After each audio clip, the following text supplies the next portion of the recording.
وبه نستعين على أمور الدنيا والدين. رب اشرح لي صدري ويسر لي أمري واحلل عقدة من لساني يفقهوا قولي. رب زدني علما وارزقني فهما.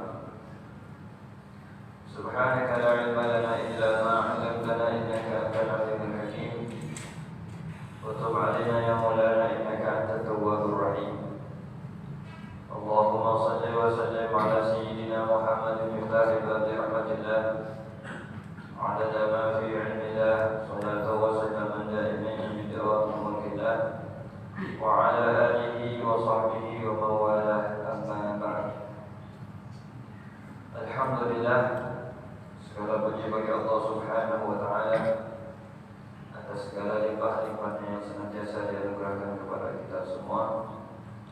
Salawat dan salam tiada hentinya selalu kita aturkan kepada junjungan Nabi besar Muhammad sallallahu alaihi wasallam beserta para sahabat, para kerabat dan pengikut setia beliau sampai akhir zaman. Amin ya rabbal alamin. Su'ila radhiyallahu ta'ala anhu wa nafa'ana bihi. Kaifa tahsulu al-ladzatu fil ibadati? Qala sayyidi أما تحصيل اللذة في العبادات فأساسه إفراد القصد للرب ثم تكلف الحضور مع الله تبارك وتعالى ثم مجالسة الصالحين وقراءة أخبارهم ولذلك تحصل اللذة في العبادة. وقد سئل بعض العارفين أيجد لذة العبادة من يعصي الله؟ قال له لا ولا من يقوم بالمعصية. Beliau ditanya cara untuk mendapatkan kenyamanan di dalam beribadah.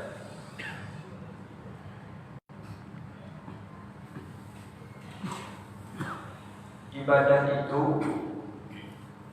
dasar utama alasan manusia itu diciptakan oleh Allah. Wa ma khalaqtul jinna wal insa illa liya'budun. Jadi semua urusan kehidupan ini akan menjadi baik kalau ibadah kita baik. Ibadah itu bisa dikatakan kunci kehidupan, kunci kebahagiaan. Semua urusan duniawi kita akan menjadi lebih sempurna kalau ibadahnya itu dijaga dengan baik.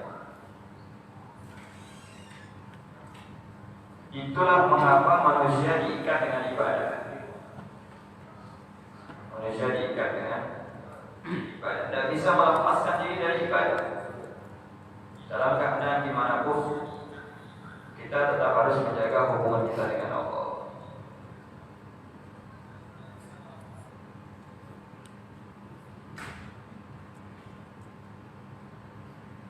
Dalam hadis qudsi Allah menyatakan, ya ibadi, wahai hambaku, ati'ni, taatlah kepadaku.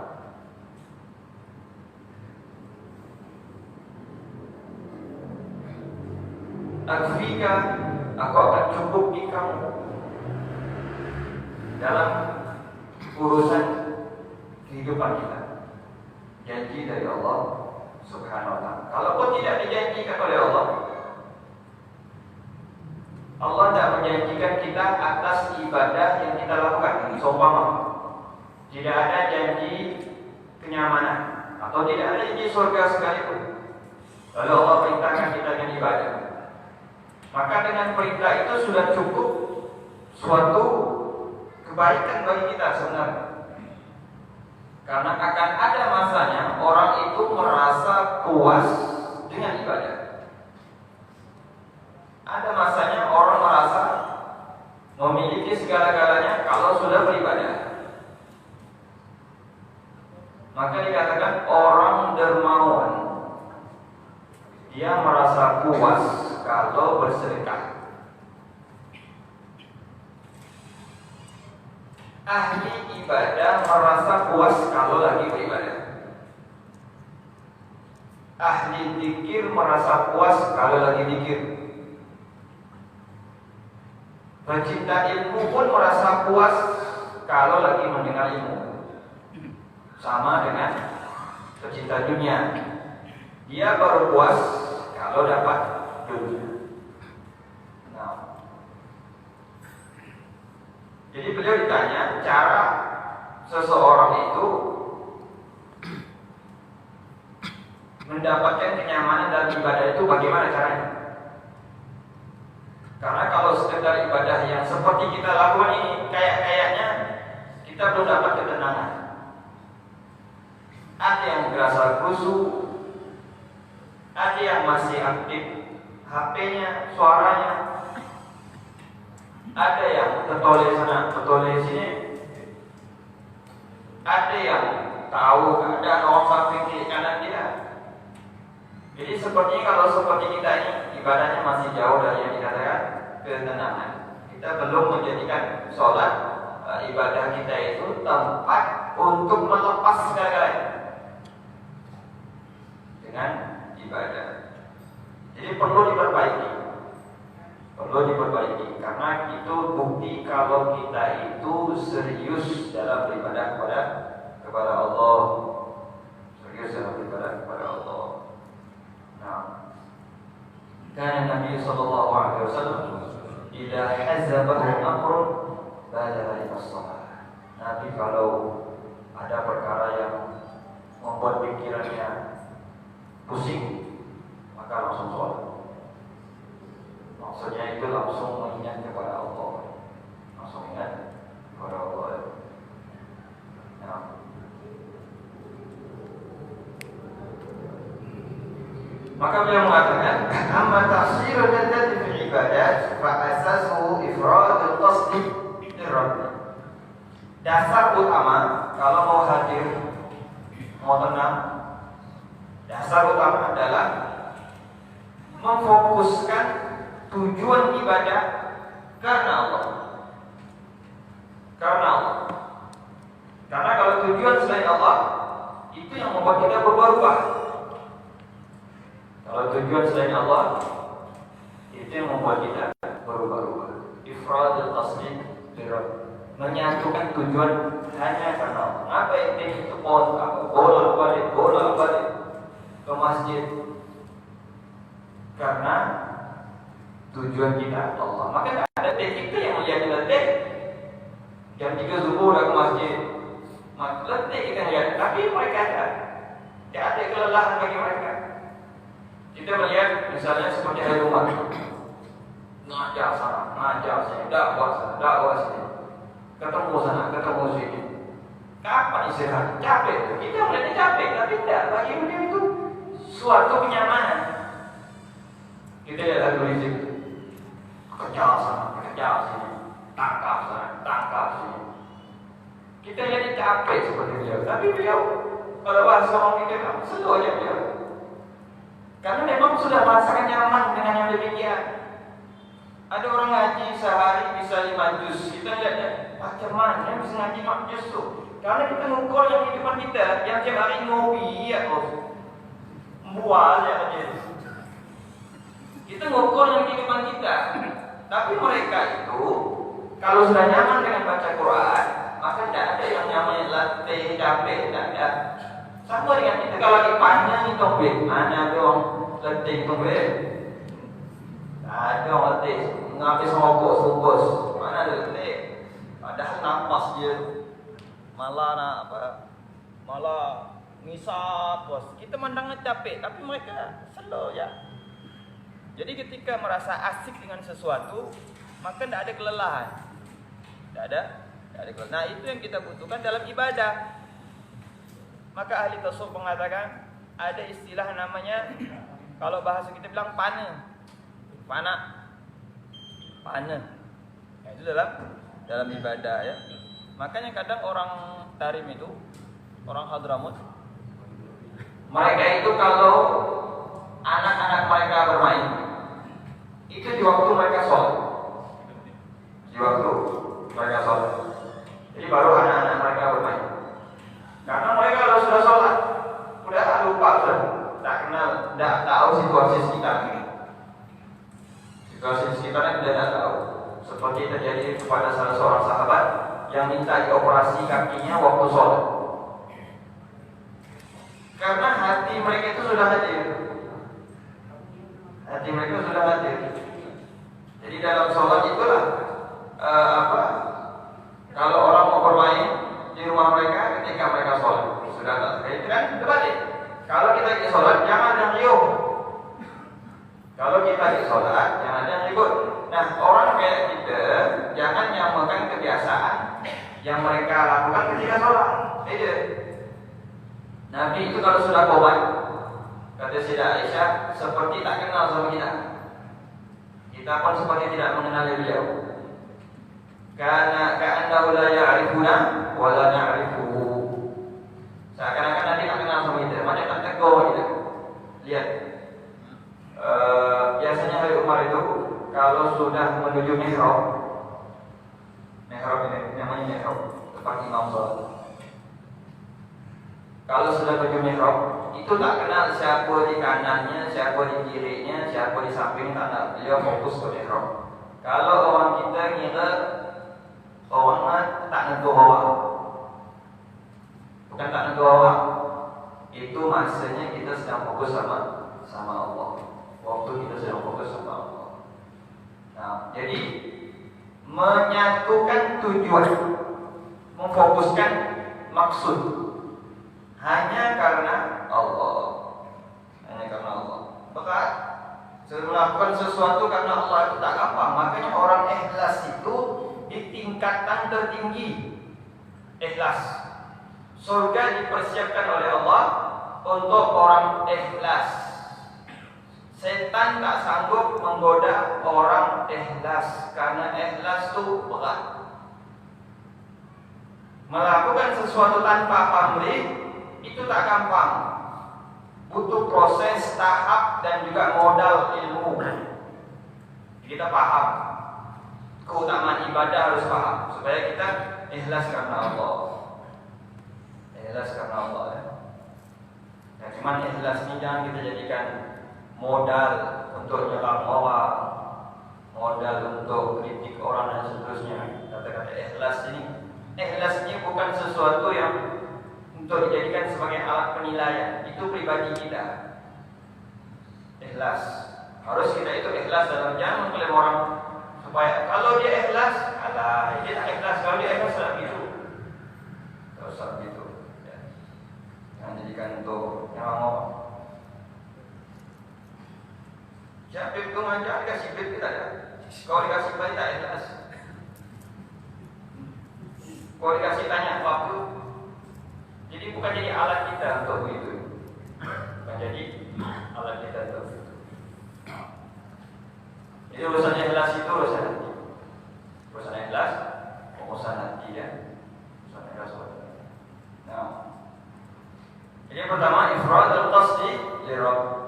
Tetap memfokuskan niat kita karena Allah. Melakukan sesuatu karena Allah.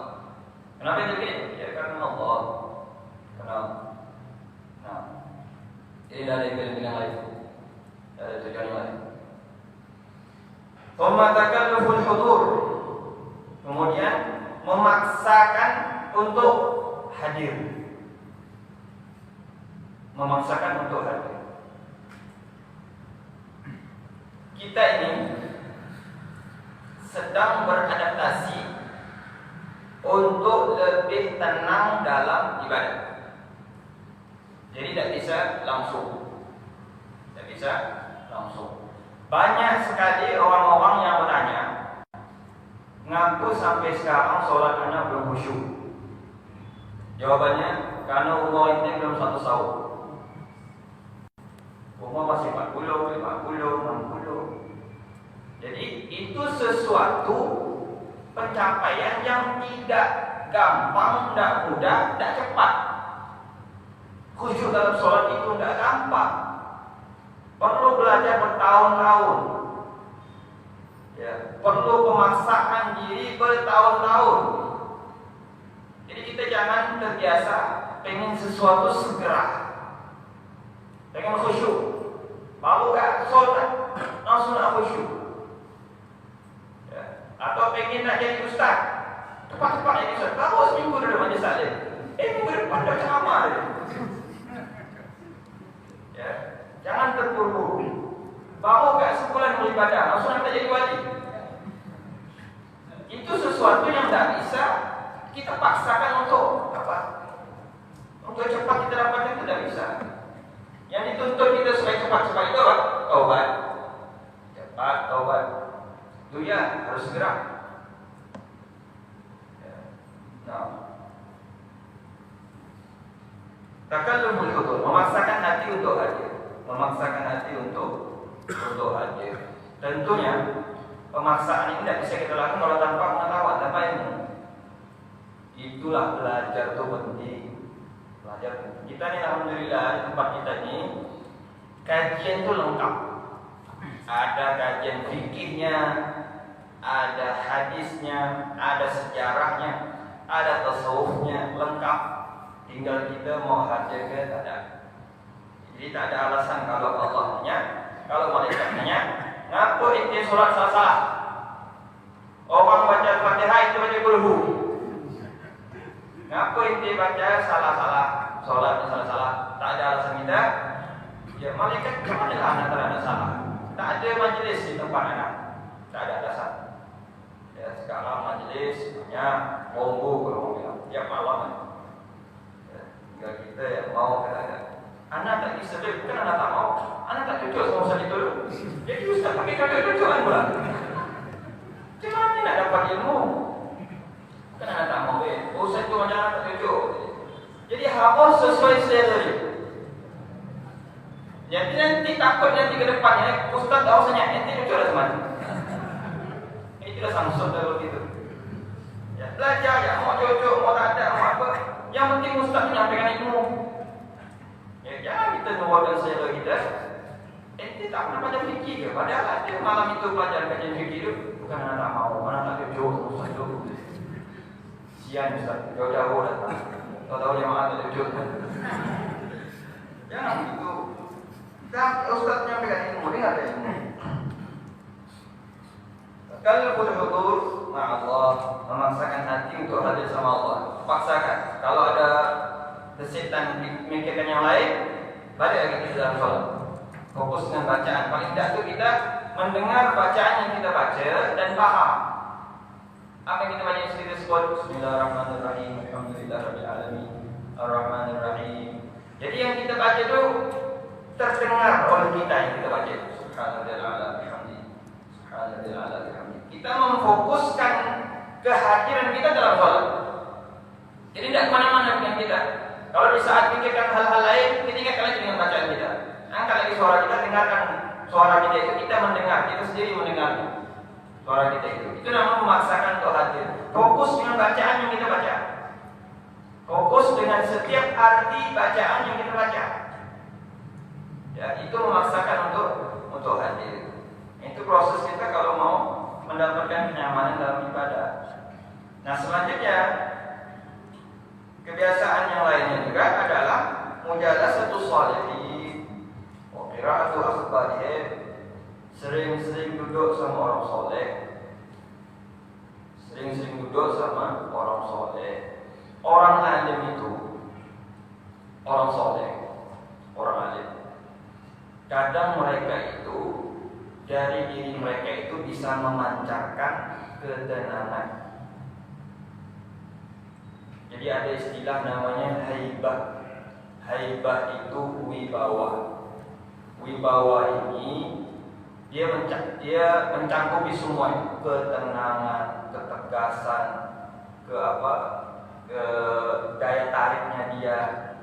Terus kalau dia bisa memberikan suasana yang baru di tempat dia duduk. Itu namanya haibah. Wibawa. Wibawa itu tidak bisa dicari, tidak bisa dibuat-buat. Kita nak mewibawakan dia tidak cakap sekedar. Tidak bisa. Bisa kita maksakan. Jadi wibawa itu pakaian orang alim yang berupa anugerah dari Allah. pakaian orang soleh, dan itu anugerah dari Allah. Makanya kadang kalau kita duduk sama orang soleh, suasana itu menjadi tenang, enak. Suasana jadi enak.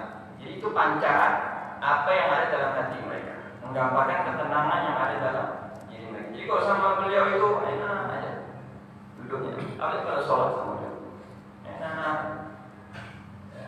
Dan itu kita rasakan kalau kita duduk sama orang soleh, duduk sama Habib Umar. Tak mungkin kalau kita di depan Habib Umar nanti cakap-cakap tak cukup tanggi. Paling kita matikan muka beliau, dengar omongan beliau. Jadi pancaran dalam diri mereka itu bisa memberikan ketenangan dalam hati kita. Bisa memberikan ketenangan dalam hati kita.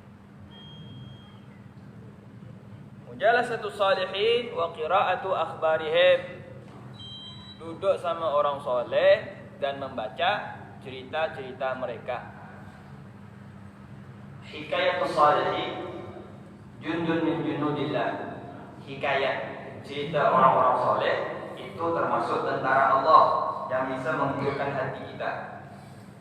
Jadi dari kitab kisah-kisah kehidupan orang soleh, perlu kita itu membaca sejarah kisah orang soleh. Bagaimana mereka ketika sholat, bagaimana mereka kalau mau sholat, bagaimana keseharian mereka dengan ibadah. Itu penting karena minimnya jumlah orang soleh di sekitar kita.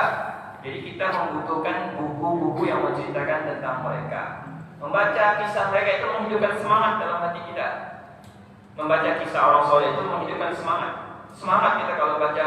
Ada orang soleh itu sehari bisa baca Quran 10 juz misalnya. Bagaimana cara mereka bisa begitu? Itu membuat motivasi untuk kita. Ada orang soleh itu sholat setiap malam 100 rakaat. Bagaimana bisa begitu mereka itu? Nah itu dengan mengetahui sejarah mereka, paling tidak kita itu merasa malu kalau kita ini jauh dari kata ibadah kepada Allah, jauh kita ini. Tentu dengan membaca kisah kehidupan mereka itu ya bisa menghidupkan semangat dalam diri kita. Orang soleh itu cerita mereka saja menghidupkan hati, apalagi kalau bersama mereka langsung duduk dengan mereka, ya, nah, bisa menghidupkan hati kita.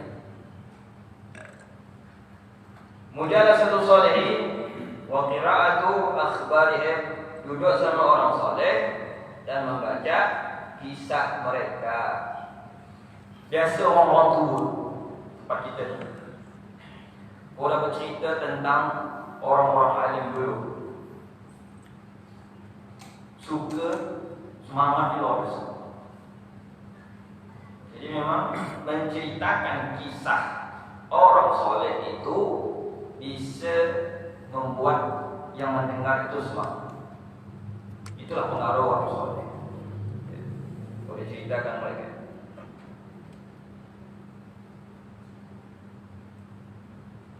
Bidzalika tahsulul ladzatu fil ibadah. Maka dengan demikian akan mendapatkan kelezatan dalam ibadah, kenyamanan dalam ibadah. Sayyidina Imam Ali Zainal Abidin salat tiap malam 10.000 rakaat. 10.000 rakaat, bukan 10 rakaat, 10.000 rakaat. Kalau kita mikirkannya mana waktunya, tapi bisa mereka lakukan. Bisa mereka lakukan. Ada yang 100 rakaat. Sampai sekarang ada orang hamba Allah di Tarim itu sholat tiap malam 100 rakaat. Orang yang masih tiap malam 100 rakaat tiap malam ya.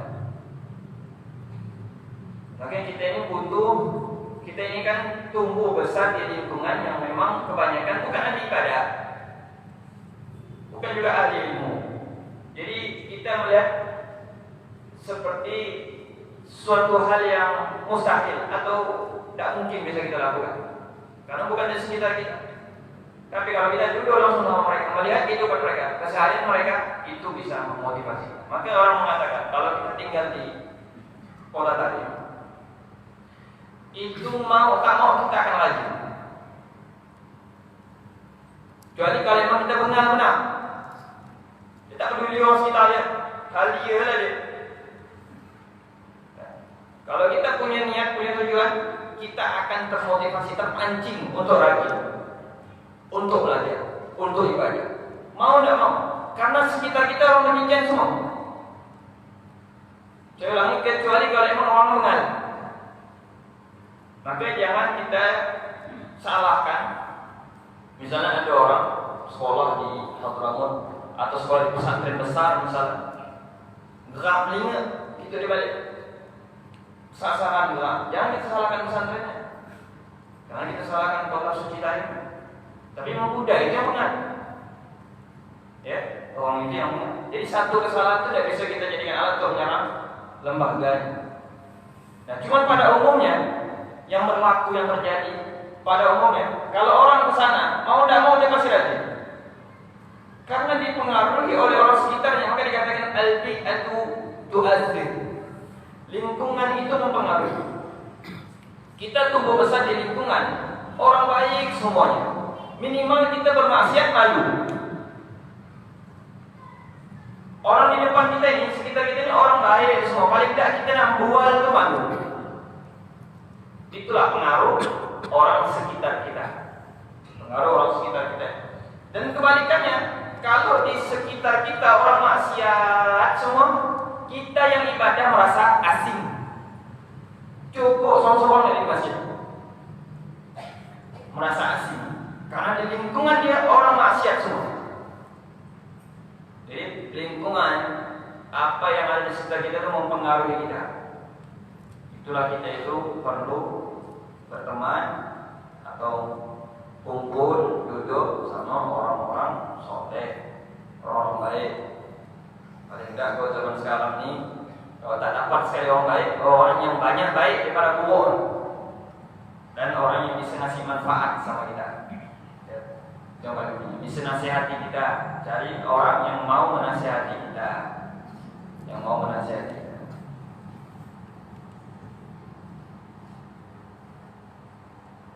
La ilaha illallah.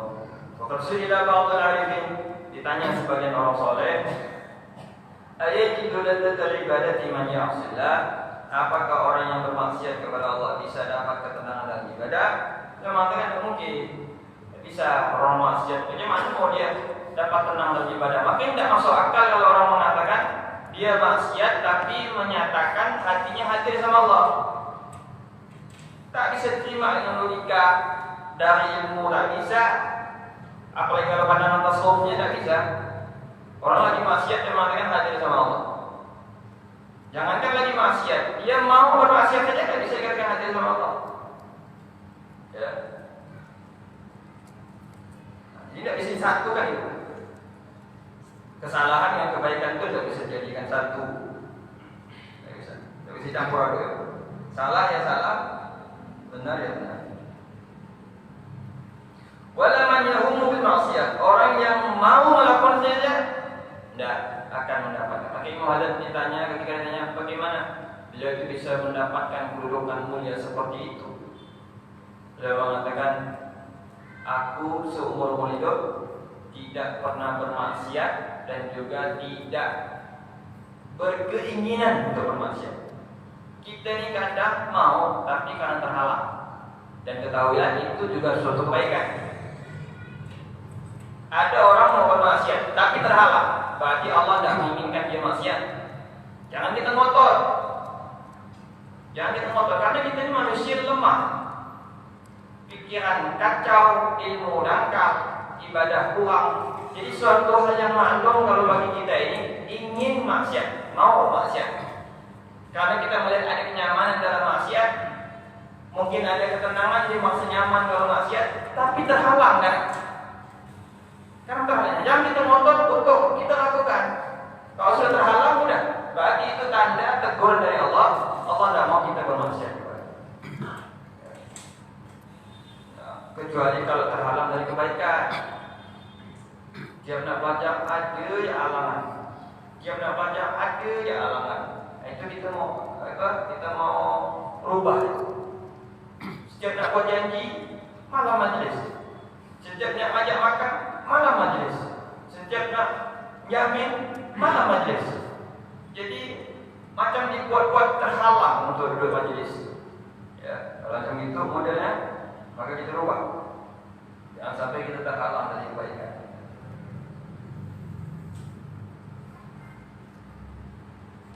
Alladhi yahumu bil ma'asi ma yajidu halawata hadi ala wajhiha, yang selalu berkeinginan untuk maksiat, dia tidak akan dapat tenang dalam ibadah, tidak akan merasakan kenyamanan dalam ibadah. Tidak bisa dicampur aduk. Sama dengan orang konsumsi barang haram, dia mau khusyuk, maka dia tidak bisa mendapatkan ketenangan.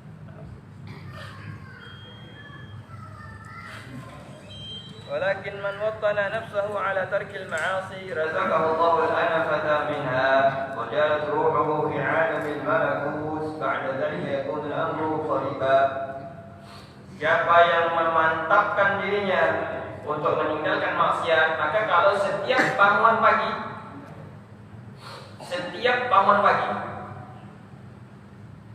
niat melakukan kebaikan, meninggalkan keburukan. Niat. Jadi itu namanya tawdhinun nafs. Itu namanya apa? Kita memantapkan diri kita, menanamkan suatu keinginan dalam diri kita untuk melakukan kebaikan dan meninggalkan keburukan. Niat di pagi hari itu penting.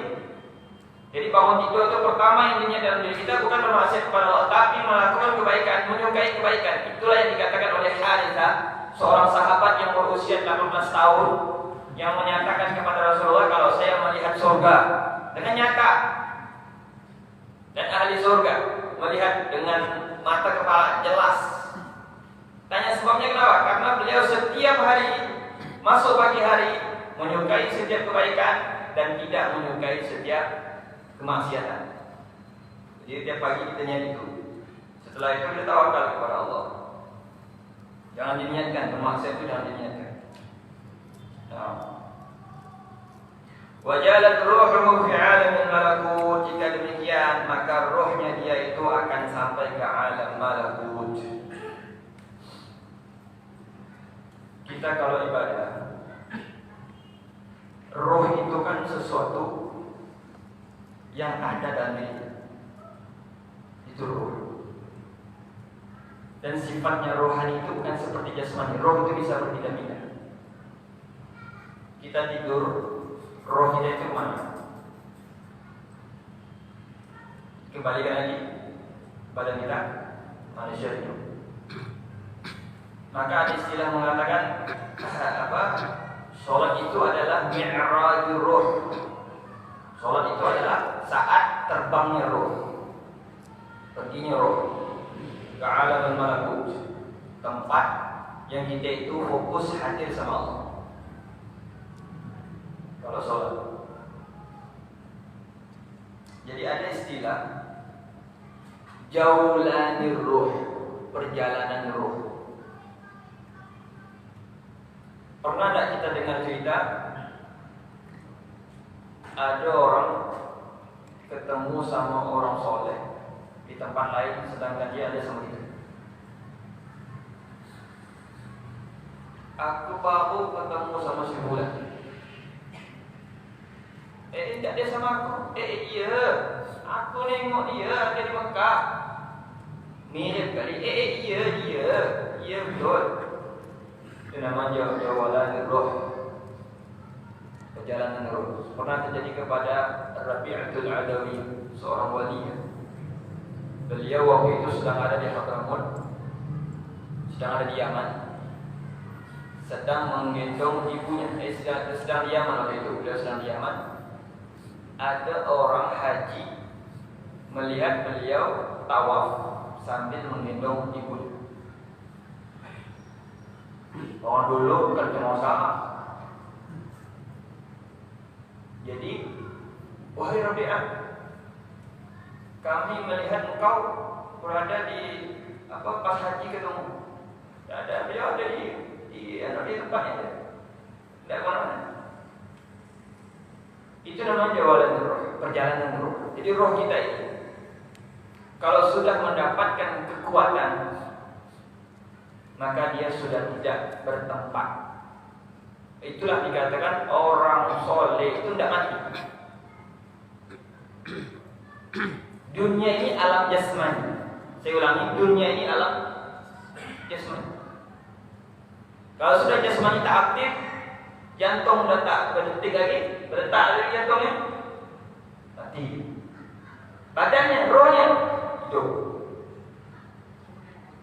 Lalu apa yang dimaksud roh yang sudah mati? Roh yang tak pernah berzikir itu roh mati. Jadi makanya orang soleh itu tak ada kematian bagi mereka. Hidup. Mereka itu hidup. Ya. Jadi saya ulang lagi, dunia ini hanya alam untuk jasmani kita. Rohani memiliki alam yang jauh lebih luas dari alam dunia. Alam dunia. Kita lihat aja, Sayyidina Umar itu kalau mengelilingi dunia macam kita keliling Tanjung Raya 1, Tanjung Raya 2. Kau lihat perjalanan beliau sangat gampang sekali bagi dia mengelilingi dunia. Dan sering juga orang ketemu dalam mimpi, ketemu di tempat lain, sedang beliau ada tadi. Rumah kecil. Ada yang pernah saya ceritakan, orang masuk Islam karena mimpi ketemu Habib Umar ngajak dia masuk Islam. Jadi mimpi itu seperti dia ini dipanggil. Dia dipanggil. Waktu dia ceritakan sama Habib Umar senyum. Umar senyum. Kemudian tak lama kemudian dia mengutip sebuah cerita. Sebenarnya beliau menyinggung diri beliau. Beliau mengatakan bahwa lelaki yang masuk Islam itu termasuk orang yang kami panggil. Termasuk orang yang kami panggil. Jadi bagi orang soleh itu ada kehidupan di luar kehidupan jasmani. Kalau yang bingung, dah lewatkan yang bingung. Fokus terhadap hati yang hadir sama Allah. Orang alim itu punya kehidupan di luar alam jasmani. Di luar alam jasmani. Ya. Kenapa demikian bisa terjadi? Karena mereka sangat dekat dengan Zat yang Maha Kuasa. Zat yang menciptakan, memiliki segala-galanya. Apa kata Allah? Wahai hambaku, taat kepadaku, aku jadikan kau mengatakan segala sesuatu kun fayakun. Wahai hambaku, taat kepadaku, aku akan jadikan engkau mengatakan kepada sesuatu terjadi, maka terjadilah. Kekuatan itu bisa dikasih Allah untuk hamba-hamba pilihan. Kalau kita istiqomah dalam ibadah, benda-benda gini, tak usah nak kita terburu-buru cari. Anak ini tu macam kita tu. Ilmu pun fayakun. Kalau akan mendong soal rumah kun. Panggilnya dia ambil. Ya, benda-benda gini kita tak usah kita terburu-buru. Orang bilang mau tenang, ibadahnya mau tenang, tak usah terburu-buru. Tak usah terburu-buru. Yang penting kita jaga saja kewajiban. Nanti Allah yang akan mengasihi kita semua. 5 kali dalam hidup mati.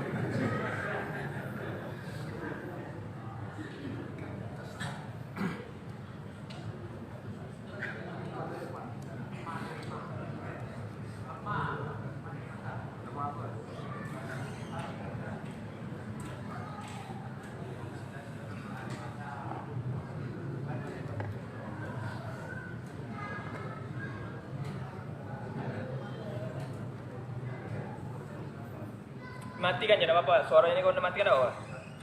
Biar lampunya bertahan.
La ilaha illallah.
Dan